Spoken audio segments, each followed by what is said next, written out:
बात पुराने समय की है। एक बहुत गरीब औरत थी। कुछ समय पहले उसके पति का देहांत हो गया था। वह अकेले ही अपनी बेटी का पालन पोषण कर रही थी। वह गांव के लोगों के घरों में झाड़ू लगाने का काम करती थी। वह माँ दुर्गा की भक्त थी। माँ दुर्गा में पूर्ण श्रद्धा होने के कारण वह गांव के दुर्गा मंदिर में भी साफ सफाई का काम करती थी। कुछ ही दिनों में नवरात्र शुरू होने वाले थे। एक दिन उसकी बेटी बोली कि माँ, इस बार नवरात्र में मैं भी पूजा करूँगी और माँ दुर्गा के व्रत रखूँगी। माँ बोली, बेटी, नवरात्र के व्रत बहुत कठिन होते हैं। मैं तुम्हें व्रत के दिनों में क्या खिलाऊंगी? हमारे पास इतना धन नहीं है। क्या तू पूरे 9 दिन तक भूखी रह सकोगी? बेटी बोली, हाँ माँ, मैंने सोच लिया। मैं भी तेरे साथ इस बार व्रत रखूंगी। इस तरह दोनों माँ बेटी ने व्रत रखने की तैयारी शुरू कर दी। उस औरत ने इधर उधर से कुछ पैसों का इंतज़ाम करके पूजा का सामान खरीदा। आज नवरात्र का पहला दिन था। उसने अपनी बेटी से पूछा, तुझे भूख तो नहीं लगी है? बेटी ने हंसते हुए कहा, लगी तो है, पर थोड़ी थोड़ी। दोनों माँ बेटी माँ दुर्गा को फूल अर्पित करने के लिए मंदिर जाती हैं। इन फूलों के सिवाय माँ दुर्गा को अर्पण करने के लिए उनके पास कुछ नहीं था। मंदिर में प्रवेश करते समय पुजारी उन्हें मंदिर के द्वार पर ही रोककर बोला कि तुम माँ बेटी कहाँ अंदर जा रही हो? ये कैसे फटे पुराने कपड़े पहने हुए हैं? ये कपड़े मैले भी हैं। जाओ, पहले नहा धोकर स्वच्छ वस्त्र पहन कर आओ, तब मंदिर में प्रवेश करना। उस औरत ने कहा, पुजारी जी, दुर्गा माँ तो भक्तों का मन देखती है, उनके कपड़े नहीं। आप हमें कृपया करके मंदिर में प्रवेश करने दें। हमें माँ दुर्गा को ये फूल अर्पित करने हैं। परंतु पुजारी ने उन्हें मंदिर में प्रवेश नहीं करने दिया। दोनों माँ बेटी लाए हुए फूलों को दुर्गा माता के मंदिर के द्वार पर ही अर्पित कर देती हैं और मन ही मन माँ दुर्गा का नाम जपते हुए घर आ जाती हैं।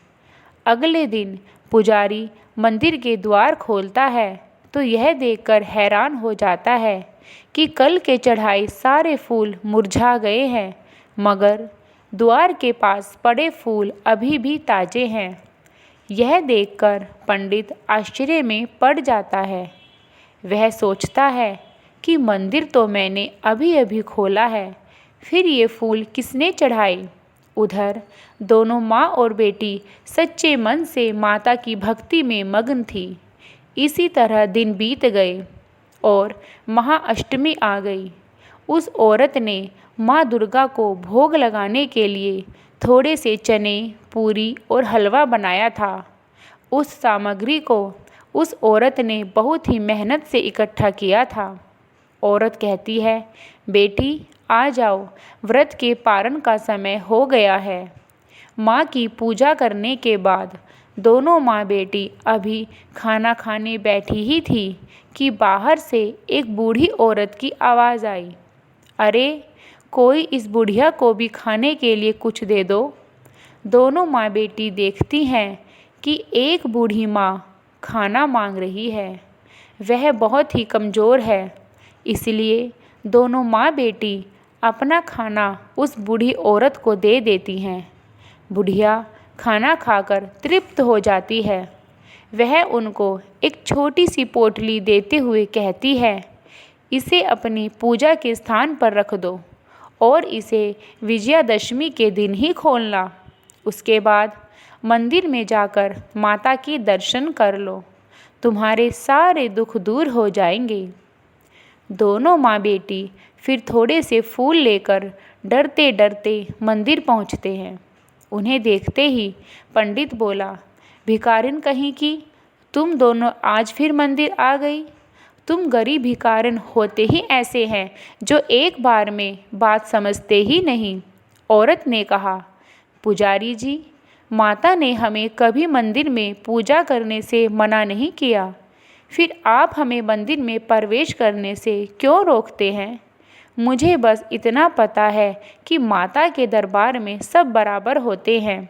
माता की नज़रों में कोई भी छोटा बड़ा नहीं होता, इसलिए हमें भी माता की पूजा और दर्शन करने दीजिए। पंडित बोला, अब तू मुझे पंडिताई का पाठ पढ़ाएगी? और वह मंदिर में आए हुए लोगों की ओर देखकर कहता है, इसे मंदिर से निकालकर बाहर करो। लोग वहाँ से उन्हें खदेड़ने लगते हैं जैसे कि वे कोई जानवर हों। इस भागदौड़ में बेटी के हाथ से फूल मंदिर के प्रांगण में गिर जाते हैं। अगले दिन जब लोग मंदिर में जाते हैं तो देखते हैं कि दोनों माँ और बेटी के गिरे हुए फूल अभी ताज़े हैं। पंडित बोला, लगता है ये माँ बेटी दोनों डायन और जादूगरनियाँ हैं। उन्होंने ही मंदिर पर जादू किया हुआ है। भाइयों, उन दोनों को पकड़कर यहाँ लाना होगा। उनका फैसला यहाँ देवी माँ के सामने होगा।